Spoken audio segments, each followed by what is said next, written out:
নমস্কার। প্রসঙ্গ কথামৃত।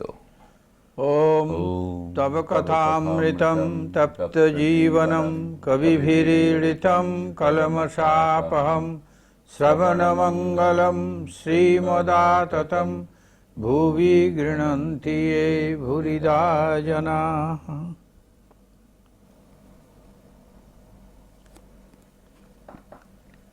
প্রসঙ্গ কথামৃতে এক এক দিনে এক এক জায়গার বর্ণনা লিপিবদ্ধ করে গেছেন কথামৃতের পাতায় পাতায় মাস্টারমশাই। আজকে আমরা যেখানে রয়েছি এই মুহূর্তে সেটা সুরেন্দ্রর বাটিতে তিনি এসেছেন, সুরেন্দ্র ভবন। সেখানে শ্রী শ্রী অন্নপূর্ণা পুজো উপলক্ষে অন্যান্য ভক্তদের সমাগম হয়েছে। সকাল থেকেই ঠাকুর এসেছেন, সকাল গড়িয়ে দুপুর গড়িয়ে সন্ধে গড়িয়ে রাত এখন প্রায় 9:30। শ্রী শ্রী অন্নপূর্ণা ঠাকুর দালানে আলো করে আছেন। সামনেই ঠাকুর শ্রীরামকৃষ্ণ ভক্তদের সঙ্গে দাঁড়িয়ে, সুরেন্দ্র আছেন, রাখাল আছেন, কেদার আছেন, মাস্টারমশাই আছেন, রাম, মনমোহন, অন্যান্য অনেক ভক্ত রয়েছেন। তারা সকলেই ঠাকুরের সঙ্গে প্রসাদ পেয়েছেন। সুরেন্দ্র খুব পরিতোষের সঙ্গে সকলকে খাইয়েছেন। এইবার ঠাকুর শ্রীরামকৃষ্ণ দক্ষিণেশ্বরে তার বাগানে প্রত্যাবর্তন করবেন। ভক্তরাও যে যার নিজের বাড়িতে চলে যাবেন। সকলেই ঠাকুর দালানে এসে সমবেত হয়েছেন।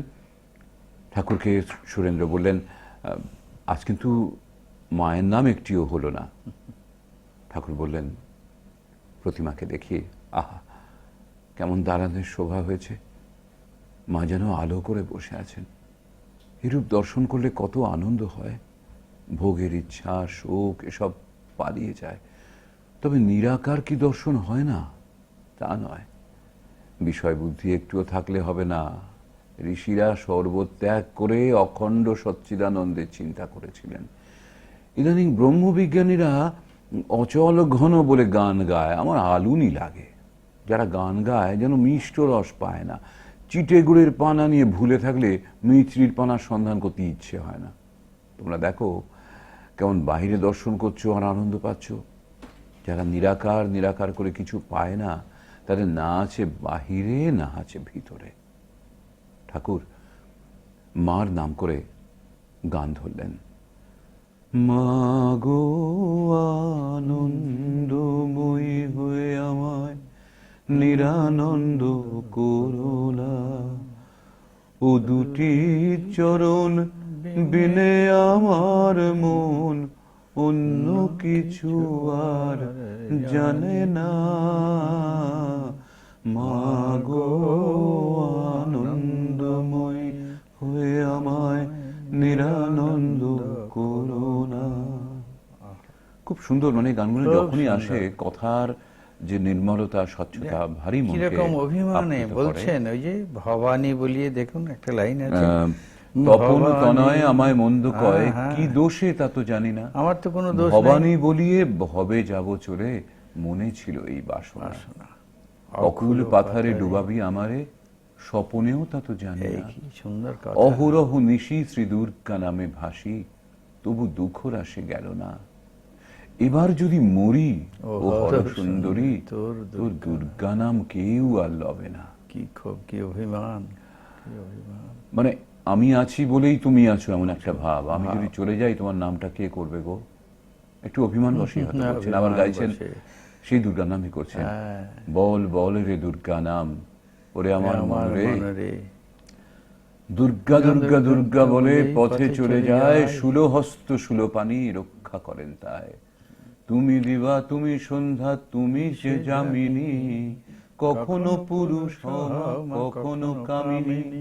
তুমি বলো ছাড়ো ছাড়ো আমি না ছাড়িব, বাজন নূপুর হয়ে মা চরণে বাজিব। জয় দুর্গা শ্রী দুর্গা বলে চরণে বাজিব। মিনি হয়ে রব জলে নখে তুলে যাব তুলে লবে, শঙ্করী হইয়ে মাগো গগনে উড়িবে। নখাঘাতে ব্রহ্মময়ী যখন যাবে মোর পরাণী, কৃপা করে দিও রাঙা চরণ দুখানি।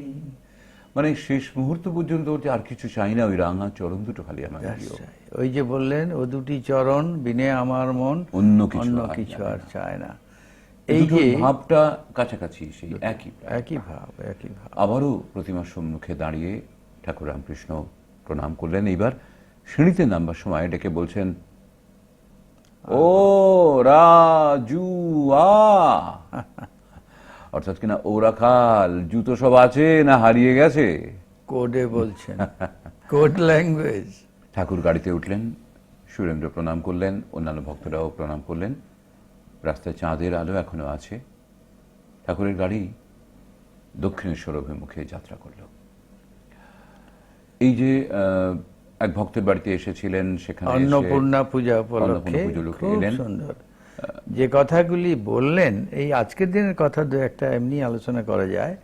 বলছেন যে আজ কালকার ব্রহ্মজ্ঞানীরা অচল ঘন বলে গান গায়, আমার আনুলি লাগে। অচল ঘন ব্যাপারটা কি? অচল ঘন মানে নির্গুণ নির্বিশেষ ব্রহ্মকে তারা ওইভাবে প্রকাশ করছেন, অচল ঘন।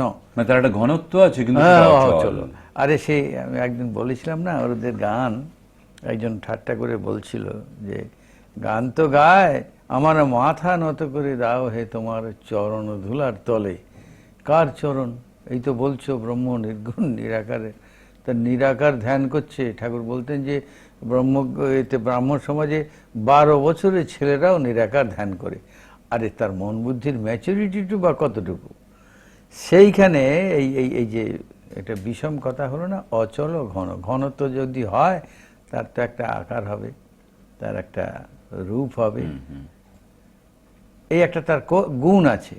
কিন্তু এখানে তো নির্গুণ, অচল ঘন, না সে হবে না। ওই নির্গুণ নিরাকার যদি ভাবতে হয়, বলছেন কষ্ট তারা রস পায় না। রস পায় না মানে স্যাটিসফ্যাকশন হয় না।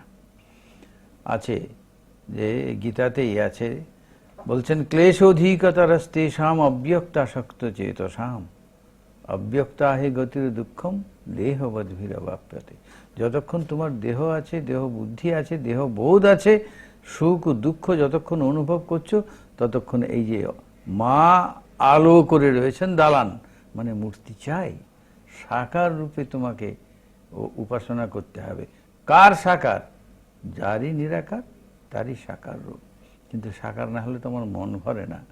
তাই বলছেন ওই অবস্থায় না পৌঁছে তুমি এসব কথা বলতে গেলে তো আলুনি বোধ লাগে।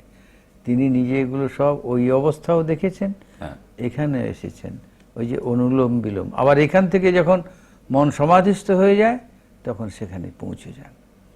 তাই তিনি বললেন আলুনি। আমরা নুনি বুঝি না, আর আলুনি বুঝবো কি করে মশাই? ওই যে ঈশ্বর তত্ত্ব আমাদের ধারণা হয় না। শ্রীরামকৃষ্ণ এসেছেন এই যে তার সাঙ্গপাঙ্গদের নিয়ে, যে তোমরা ব্রহ্মজ্ঞানী, ব্রহ্মতত্ত্ব আলোচনা করো, সব করো, কিন্তু আসল জিনিসটা তো জানো। মাস্টারমশাই যখন প্রথম এসেছিলেন ঠাকুরের কাছে, বলেছিলেন যে মূর্তি পূজা, প্রতিমা পূজায় এটা কেন হবে? পৌত্তলিক বলে লোকে, এইসব নিন্দা তো তারা শুনেছেন খ্রিস্টানদের কাছ থেকে। ঠাকুর বকে দিলেন যে কলকাতার লোককে বুঝিয়ে দেওয়া উচিত ঈশ্বর কিছু প্রতিমা নয়। বলে তোমাদের কলকাতার লোকের ওই এক দোষ, খালি অপরকে লেকচার দেওয়া, বুঝিয়ে দেওয়া, নিজেকে কে বোঝায় তার ঠিক নাই। বলেই বললেন যে প্রথমেই কি আর সবাই প্রতিমা এই নির্গুণ নিরাকারকে ধরতে পারে না বুঝতে পারে? তাকে ধরার জন্য একটা রাস্তা চাই, সিঁড়ি চাই। আমাদের এই প্রতিমা হচ্ছেন সেই সিঁড়ি। কার প্রতিমা? সেই সর্বব্যাপী চৈতন্যেরই প্রতিমা। আমার সামনে ধরাছোঁয়ার মধ্যে আমার সুবিধা হবে বলে আমি তার একটি রূপ কল্পনা করেছি। তাই ঠাকুর বললেন, ওই যে একটিও মায়ের নাম হলো না বললেন না, অমনি ঠাকুর বলছেন মায়ের নাম কি গো? মা যে সাক্ষাৎ আবির্ভূতা, দেখো না কেমন দালান। আহা, এই ভাবনা চিন্তা মাথায় না আসলে এসব কথা। এই ঠাকুর যে বললেন যে ওই রকম গান গায়, তুমি আগে তার গুণকীর্তন করো। কিরকম গুণকীর্তন? নিজে গিয়ে শিখিয়ে দিচ্ছেন, আনন্দময়ী হয়ে আমায় নিরানন্দ করো না। এখানে আমরা সুরেন্দ্র বাড়িতে যতটা সময় ছিলাম, সেখানে আগের দিনও আমরা দেখেছি যে অনায়াসে কীর্তন গানের কথা বলেছেন সেখানে, কীর্তন হয়েছে উদাত্তভাবে। শাক্ত পূজা হচ্ছে শক্তির, কিন্তু সেখানে কীর্তন হচ্ছে শ্রী চৈতন্যের, শ্রীকৃষ্ণের কীর্তন। সুবল মিলন কে বলে, ওই যে যুগল মিলন করে তো এর আগের দিনে শেষ হয়েছে। ধনী দাঁড়ালো রে, বামে হেলে গিয়ে ধনী দাঁড়ালো রে। আর কিরকম আধো কাঞ্চন আধো কি আছে না, আধো শিরে শিখি পাখা, আধো চূড়ে যে চূড়া, রাধা এবং কৃষ্ণ। দেখুন এই হচ্ছে শিবটিপ উপাসনার ক্ষেত্রে অর্ধনারীশ্বর বলি না, একই সত্তা দুই রূপে প্রতিভাত হচ্ছেন, আমার কাছে আমার মতো, আপনার কাছে আমার মতো। এই তো ভাব। এই কথা নিয়েই শ্রীরামকৃষ্ণ শুরু করেছেন বহুরূপীর দর্শনের, রং দিয়ে দর্শন হয় তার, এইটা দিয়ে শুরু করেছেন হাতি, কানার হাতি দর্শনের কথা, এই নিয়ে বলেছেন তিনি জলের, পানি, ওয়াটার ইত্যাদির কথা। এই তত্ত্বটাকে বোঝাবার জন্য মানে শতত বৈচিত্র্য আছে, বৈচিত্র্য আছে, কিন্তু ওয়ান কেন্দ্রবিন্দুতে একম সৎ বিপ্রা বহুধা বদন্তি। এই হচ্ছে উপনিষদের ঋষির মতো তিনি সহজ ভাষায় আমাদের বলছেন। এই কি সুন্দর সুন্দর। আর কীর্তন রস যেটা হৃদয়গ্রাহী হবে, ওই যে বলেন আলুনি লাগে মানে স্যাটিসফ্যাকশন আসবে, সে কীর্তনে হোক, মায়ের নামে হোক, তাতে সেই প্রাণের ছোঁয়াটা আসবে, যেন অন্তর থেকে। বলছেন আমার গান শুনে পণ্ডিত পদ্মলোচন এমন জ্ঞানী, সে চোখের জল ফেলছে। তোতাপুরী ব্রহ্মজ্ঞানী, তার গুরু বলতেন ল্যাংটা আমার গান শুনে কাঁদতে আরম্ভ করলো। মানে আঘাত, ওই যে মরমে গিয়ে সেটা প্রবেশ করছে, আঘাত করছে, টাচ করছে, স্পর্শ করেছে, অনুভূতি হচ্ছে তার। এই তো কথা। আচ্ছা, আগের দিন আমার মনে আছে ওই একজন ভক্ত ওখানে এসেছিলেন না, বৈদ্যনাথ, হ্যাঁ ওই তর্ক নামজাদা উকিল, সেখানে একটু কথা উঠেছিল ওই মানে ইচ্ছাটা আমার সত্যি স্বাধীন ইচ্ছা নাকি ঈশ্বরের ইচ্ছা, ওই যে ফ্রি উইল সম্বন্ধে এর আগে আমাদের আলোচনা হয়েছিল। ফ্রি উইল, সেই প্রসঙ্গটা একবার তুলেছিলেন, সেই প্রসঙ্গ করছেন। তখনকার দিনে আমার একটু সন্দেহ যাচ্ছে, যে পাশ্চাত্য শিক্ষায় যারা শিক্ষিত, তারা এই ঈশ্বর জগৎ সংসার সৃষ্টি করেছেন, তার পালন করছেন, সব কন্ট্রোলিং পাওয়ারটা তার হাতে। এইটা জড় বিজ্ঞানের ক্ষেত্রে তখন আস্তে আস্তে মানে মানুষের মন থেকে সরিয়ে দেওয়ার চেষ্টা হচ্ছে।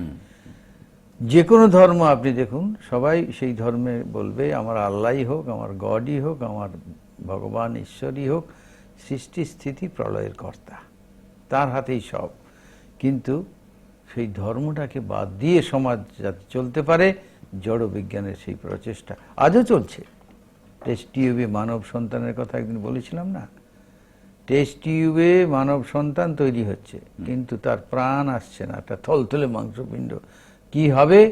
আবার সেই মাতৃগর্ভে। ওই জন্য তো বন্ধার পুত্র সন্তান হবে। তার মানে একটা এমন আশ্রয় চাই যেখানে একটা পরিপূর্ণ মানব তৈরি হতে পারে, সেটি হচ্ছে মাতৃগর্ভ। ওই জন্যে ওই ভ্রূণটা টেস্ট টিউবে হচ্ছে বটে, কিন্তু তাতে আবার থেকে প্রতিস্থাপন করতে হচ্ছে প্রাণের সঞ্চারের জন্য। একটা প্রাণ থেকে প্রাণের সঞ্চার হবে, এমনি হবে না। সে প্রাণ কি? সে প্রাণ উপনিষদের ঋষি বলে গেছে, সর্বং খল্লিদং ব্রহ্ম প্রাণ যতি সর্বম। সেই প্রাণ সর্বব্যাপী, সেই ব্রহ্ম সর্বব্যাপী। কোথাও একটা জায়গায় সে স্থির নির্দিষ্ট হয়ে নেই, সর্বব্যাপী, অল পারভেডিং দ্যাট স্পিরিট। কিন্তু জড় বিজ্ঞান সেটাকে বাদ দিতে চায়, সেই ঈশ্বরত্বকে। বিজ্ঞান এমনি স্বীকার করবে যে একটা some unseen force is controlling the whole universe. এরা বলবে, অধ্যাত্ম রাজ্যের বলছে, that unseen force is called God or Christ or anything you do. আমাদের কোনো আপত্তি নেই, কিন্তু সেটা তারা বলবে না, জড় বিজ্ঞান বলবে না। কিন্তু যে বিজ্ঞান সত্যি সত্যি ওই জড় বিজ্ঞান বহির্জগৎকে বিশ্লেষণ করতে করতে যেখানে এসে পৌঁছবে, স্বামীজি বলেছেন, আর এরা অন্তর্জগৎ বিশ্লেষণ করতে করতে যেখানে গিয়ে পৌঁছেছে, দুটো পয়েন্ট যখন এক হবে, তখনই ওই উপনিষদ ঋষির মতো এরা বলবে, দেবিদ্যে বেদিতব্যে পরাচ এব অপরাচ। দুটি বিদ্যাই তোমাকে অধ্যয়ন করতে হবে, পরাবিদ্যা এবং অপরাবিদ্যা। কেন? ভারী সুন্দর একটি প্রশ্ন আছে ওখানে উপনিষদে, যে কস্মিন্নু ভগব বিজ্ঞাতি সর্বমিদং বিজ্ঞাতং ভবতি ইতি। যে হে ভগবান, গুরুকে সম্বোধন করে বলছে, এমন কি একটা জিনিস আছে জগতে যাকে জানলে সব জানা হয়ে যায়? ওই যে আছে, আমরা বলবো ভগবানকে জানলে সব জানা হয়ে যাবে? না, ভগবানকে জানবার আগে তোমাকে তার প্রকাশটাকেও জানতে হবে, এই প্রকৃতিকেও। রাইট, এটা হলো বহির্বিজ্ঞান, ব্যবহারিক জগৎ। এটাকে বাদ দিয়ে একটা জগতে তুমি যেতে পারছো না। শ্রীরামকৃষ্ণ তিনি বললেন যে কেন? শ্রীরামকৃষ্ণ তো তিনি এই যে চালকলা বাঁধা বিদ্যে বাদ দিয়ে দিলেন। বলছে সেটা বাদ দিয়ে দিলেন কেন? জড় বিজ্ঞানের উন্নতির ফলে, পাশ্চাত্য বিজ্ঞানের, পাশ্চাত্য শিক্ষার উন্নতির ফলে ব্যবহারিক জগতে যে জিনিসগুলো আমাদের প্রয়োজন সেগুলো এমনি এমনি সাধন হয়ে যাচ্ছে, অবতারকে তার জন্য সময় দিতে হবে না। কিন্তু মানে খাওয়া পড়ার জীবন তো ব্যবহারিক জীবন, অর্থকরী বিদ্যার দরকার। তিনি বললেন যে এই করে আমি শেখাতে, আমি যেটা শেখাতে এসেছি, আপনি আচরি ধর্ম জীবেরে শেখায়, সে আচরণটা আমাকে বেশি সময় ডিভোট করতে হবে ফর স্পিরিচুয়াল প্র্যাকটিস। সেইটাই যাতে মানুষ করে, সেটা ভুলে গেছে। 1000 বছরের পরাধীনতায় ভারতবর্ষ তার অধ্যাত্ম জীবনকে প্রায় ভুলে গেছে। যেটুকু আছে সেটুকু কেউ মুছে ফেলে দেওয়ার চেষ্টা চলছে। ওই যে ইংরেজি শিক্ষার প্রচলন হচ্ছে, মেকলের ইংরেজি শিক্ষার পদ্ধতি চলে এসছে 1835 সালে, যে ভারতবর্ষের মানুষকে এমনভাবে শিক্ষিত করো, এমনভাবে সেখানে পাশ্চাত্য জগতে শিক্ষাবিদ পাঠাও, পাদ্রী, যাতে তারা আচার আচরণে পরিপূর্ণ ব্রিটিশ হবে, চলনে বলনে শিক্ষায় দীক্ষায় এক অর্থে আত্মবিস্মৃত জাতি হয়ে যাবে। মজা করে বলছেন যে তারা ভারতবাসী বলে মনে করবে, শুধু ভারতবর্ষে জন্মেছে বলে, আর কিছু থাকবে না। পরিষ্কার করে তিনি বলেছিলেন যে আগামী 30 বছরের মধ্যে, এই রয়েছে এখন ন্যাশনাল লাইব্রেরিতে নাকি পাওয়া যায়, দেখিনি অবশ্য, তো বলছেন যে এই পদ্ধতিতে যদি শিক্ষা দিতে পারো, মেকলে বলছেন আগামী 30 বছরের মধ্যে ভারতবর্ষ যেটুকু ধর্ম তাদের বজায় রেখেছে মূর্তি পূজাকে কেন্দ্র করে, ভুলে যাবে সে মূর্তি পূজার কথা।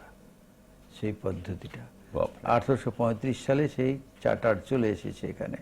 ব্রিটিশ রাজত্ব তখন, পরাধীন ভারতবর্ষ, তার কেন্দ্রবিন্দু রাজধানী হচ্ছে তখন কলকাতা। আর 1836 সালে শ্রীরামকৃষ্ণ জন্মগ্রহণ করছে কামারপুকুরে।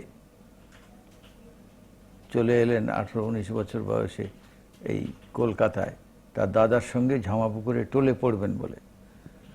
টোলে পড়া সংস্কৃত বিদ্যা আমরা বলি অধ্যাত্ম বিদ্যা না, ওটাও অর্থকরী বিদ্যা। তার দাদাকে জিজ্ঞেস করছেন যে আমি এই বিদ্যা শিখলে কিছু আমার ভগবান লাভ হবে? বলছেন না, এটাতে ওই যজন যাজনে আমি যাই, যজমানিগিরিটা। তার মানে একবারে বলছি ও চালকলা বাঁধা বিদ্যা আমি শিখবো না। শিখলেনই না তিনি। যে বিদ্যা তিনি শিখলেন, যে বিদ্যা তিনি অভ্যাস করলেন, ওই ভগবানকে জানতে হবে, সত্য বস্তুটাকে জানতে হবে, উপলব্ধি করতে হবে। তার জন্য যা যা দরকার, ত্যাগ, পবিত্রতা, সংযম, ব্যাকুলতা, তার একেবারে মূর্ত প্রতীক। 16 আনার উপরেও 17 আনা যদি থাকে, তাই তিনি প্র্যাকটিস করলেন, করে সকলকে বললেন দেখো এইটাই প্রয়োজন, তোমার খাওয়া পড়া জীবনকে বাদ দিতে হবে না। নরেনকে বললেন লোকশিক্ষা দেবে, পরিষ্কার নির্দেশ দিলেন যে মনে রাখিস খালি পেটে ধর্ম হয় না। তার মানে পেটাই কিছু খাবার টাবার যেন পড়ে, তা না হলে ধর্ম চিন্তা হবে না। তবে আমাদের জীবন হয়ে গেছে শুধু আহার সর্বস্ব জীবন, কিন্তু আহার সর্বস্ব জীবন জীবন নয়। আহার তার একটা জীবনের প্রয়োজন, খানিকটুকু আংশিক, কিন্তু বাকি জীবনটা, সে জীবনের রহস্যটা কি, কে কে আমি, কে মনুষ্যত্ব অর্জন করে এসেছে, মানুষ হয়ে এসেছে, সে আবার কামী ক্রোধী লোভী হয়ে আছে, সে আবার মহাপুরুষ হচ্ছে, সে জগতে মেয়ে ছেলে হয়ে জন্মাচ্ছে, বেটা ছেলে হয়ে জন্মাচ্ছে, এরা কারা? এই চিন্তা যদি না মনে আসে, তাহলে আত্মচিন্তা আসবে না। এই অধ্যাত্ম বিদ্যাটা আমার অভ্যাস করতে হবে। উপনিষদ ঋষি বলবেন একটাই সত্য, তং স্ত্রী তং পুমানসী তং কুমার উতবা কুমারী। এতে তো তফাৎ হচ্ছে শুধু তোমার বাইরের খোলসটা, ভেতরে যা আছে দেহি, তার কখনো বিনাশ হয় না। শ্রীকৃষ্ণ বলছেন দেহি নিত্যম অবদ্ধয়ম দেহে সর্বস্ব ভারত। প্রত্যেকের দেহে, কীট পতঙ্গ থেকে আরম্ভ করে ব্রহ্মা, হিরণ্যগর্ভ, দেবতা পর্যন্ত প্রত্যেকে দেহবান, তার মধ্যে দেহি বলে আর একটা সত্তা বিরাজ করে, সেটাকে জানতে হবে। সেটাকে জানতে গেলে যা যা পদ্ধতি দরকার, সে পদ্ধতি তুমি, তোমার সুবিধা হলে তুমি সাকার ধরে ধরে যেতে পারো। আর যদি তোমার সেরকম যোগ্যতা থাকে, সাকার করে করে তোমার মন বুদ্ধি তৈরি হয়ে আছে, তুমি নিরাকারে চলে যেতে পারো। একদিনে হয় না, অভ্যাস করতে হয়, প্র্যাকটিস করতে এই যে হয়। আপনি বলছিলেন আমি সেই আমাকে কিছু ভালো কাজও আমাকে করতে হচ্ছে, কিছু ওই মন্দ কাজও আমাকে মন্দ করতে কাজও, হচ্ছে। কাম ক্রোধ আদি ইত্যাদি সবই, এগুলো রয়েছে। কিন্তু সেখানের কর্মফল ভোগ করতে হচ্ছে আমাকে। মন্দে মন্দ বা শুভে শুভ ফল। স্বামীজি বলছেন, এ নিয়ম রোধে নাহি কারো বল, কারো শক্তি নাই এই নিয়মটাকে বদলে ফেলে, কিন্তু বলে লোকে কর্ম ফল প্রসবিবে। আমরা জানি কর্ম, each actions have its reactions. সেই রিয়াকশনগুলো কে ফিল করবে? আমি। ঠিক আছে, কিন্তু সে আমিটা কে? আমি যদি বডিকে মনে করি তাহলে সে ফল ভোগ করবে। নিত্য শুদ্ধ আত্মায় কোনো ফল স্পর্শ করে না। কর্মফল অনুযায়ী ভোগ করবার জন্য একটা যন্ত্র দরকার হয়, খাবার জন্যে। কে সে খায়? সেইটাই আসলে তত্ত্ব তো বুঝতে হবে। আমি জীব, জীবত্ব যতক্ষণ ততক্ষণ। আমি এইখানে এসেছি এই জায়গায় এই কাজের জন্যে, এটা আমার বোধ আছে। যতক্ষণ এই বোধ আছে ততক্ষণ আমি যোগদানের কথা ভুলে গেছি। কিন্তু আমি যোগদানের লোক, এটা যদি সব সময় মনে থাকে, আমি এই কাজের মধ্যেও যা করি না কেন আমি যোগদানের। আমি এসেছি এখানে এই কাজের জন্য, এটার সঙ্গে আমার চিরন্তন সম্পর্ক নাই। সাময়িক এই কাজের এই জন্য কাজের নিজেকে জন্য। এইভাবে ব্রতী এই করছি। হচ্ছে আমাদের সংসার। এইটা আমরা জানি না বা ভুলে যাই। ভুলে যাই বলে বারবার এইটাকে সত্য মনে হয়, আমাকে বারবার এখানে আসতে হয়। কিন্তু আমার নিত্যশুদ্ধ বুদ্ধ মুক্ত স্বভাব যে স্বরূপ, সেই স্বরূপের সঙ্গে এই সম্পর্কটা সাময়িক, এই বোধটা জীব ভুলে যায়। জীব ভুলে যায়, তাকে সেই জন্যে অবতার, সেই ঈশ্বর অবতার হয়ে আসেন, যিনি ভুলে যান না। যিনি বলেন যে আমার কিন্তু সব মনে থাকে, তুমি ভুলে যাও, তাই তোমার এই কষ্ট। তুমি যদি একবার মনে করতে পারো তাহলে এই কষ্টবোধ তুমি করবে না সংসারে। ঠাকুরের ক্যান্সার হয়েছে, শ্রী রামকৃষ্ণের কথা আমরা এই জন্য বলছি, অন্য অবতারের কথা আমরা অত জানি না, শাস্ত্রাদিতে অত পাওয়া যায় না, আর পেলেও অতটা অর্থবোধ হয় না। কিন্তু শ্রীরামকৃষ্ণের এই অবতীর্ণ হওয়ার কথাটা দেখলে, ক্যান্সার হয়েছে, চরম দুর্ভোগ, কষ্ট, গলায় খাবার যাচ্ছে না, ফুটো দিয়ে বেরিয়ে যাচ্ছে। বেদান্ত বলছে না, এটা তার একটা কভার, এই কভারটা নষ্ট হয়ে যায়, সকলেরই যায়। যে জানে তারও যায়, যে জানে না তারও যায়। যারা বার্ধক্যগ্রস্ত হয়ে, একটা কুকুর থেকে আরম্ভ করে মহাপুরুষ পর্যন্ত ওটা অবধারিত, অবধারিত, নড়াতে পারবে না। অবধারিত বলেই ওই যে তুলসীদাসের কথা আছে, জ্ঞানী ভুঙ্গতে জ্ঞান সে, মূরখ ভুঙ্গতে রয়ে। যার জ্ঞান আছে সে বিচার করে করে এটাকে এনজয় করে, ভোগ মানে এনজয়মেন্ট। আর যারা মূর্খ, যারা বোঝে না, মূঢ়, তারা কাঁদতে থাকে কষ্টে। শ্রীরামকৃষ্ণ আহা উহু করছেন, স্বামী তুরীয়ানন্দ তিনি বলছেন যে মশাই আপনি আহা উহু করছেন, সত্যি কি আপনার লেগেছে? আমি তো দেখছি মশাই আপনার আনন্দেই আছেন। নিজেই বলছেন, বলিস কি রে, খেতে পারি না, ঢোক গিলতে পারি না। এটা তো স্থূল শরীরের হয়েছে, তাই পারছেন না, ইট ইজ ট্রু। তুই বলছিস আমি আনন্দে আছি। হরি মহারাজ তখনও বলছেন, সে আপনি যাই বলুন, আমি ফিল করছি, আমি দেখছি আপনি আনন্দেই আছেন। গম্ভীর হয়ে বলছেন ওই অবস্থায়, শালা ধরে ফেলেছে। This is the sentence. যারা শুনেছেন, যারা করেছেন তারা। স্বামীজি বসে আছেন, উকিলের ছেলে বলেছিলাম না সেদিন, বসে বসে ভাবছেন এই শরীর এমনি চামড়ার উপরে, হাড়ের উপরে চামড়াটা ঢাকা চাদরের মতো পড়ে আছেন, এখন কি নিয়ে বলতে পারেন আমি অবতার? কি সাংঘাতিকতা! তাকে তো অবতার বলে বলেছেন তিনি। অবতার মানে আমরা একটা মানে অলৌকিক কিছু ভাবি কিছু সবসময়। ভাবছি। আর এটা তো একেবারে সাধারণ মানুষ, সাধারণ মানুষ, এটা সকলেরই এরকম অবস্থা হয়। দুর্ভোগ সব। আচ্ছা, কখন বলছেন? At the end of the life of Sri Ramakrishna. এই শ্রীরামকৃষ্ণকে তিনি দেখেছেন, তার কর্ম, তার ভাব, তার চিন্তা দেখে প্রথমে তিনি ঠাট্টা ভাজলাম করতেন বটে, মাথার খেয়াল টেয়াল বলতেন, পরে অনুপ্রাণিত মানে বলছেন দাস তব জনমে জনমে Dayanidhi, this is the language of Narendranath. সেই নরেন্দ্রনাথ তথাপি ওই সময় তার মনে উঠছে এই অবস্থায়, এই কষ্ট, এখন কি তার সেই তেজ, সেই সাহস বলতে পারেন যে আমি দেহি, আমি নিত্য অবদ্ধ এই দেহে?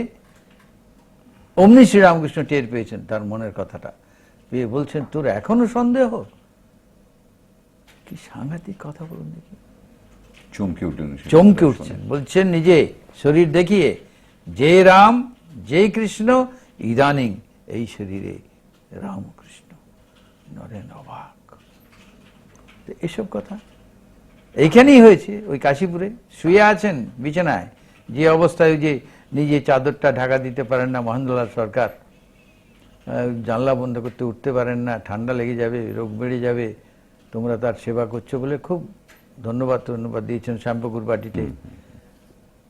সে কথায় ঠাকুর বলছেন, ওকে যদি বলি আমি অবতার, আমার চিন্তা করো, আমার ভাবনা করো, তোমার কল্যাণ হবে, মুক্তি হবে, ও পারবে না।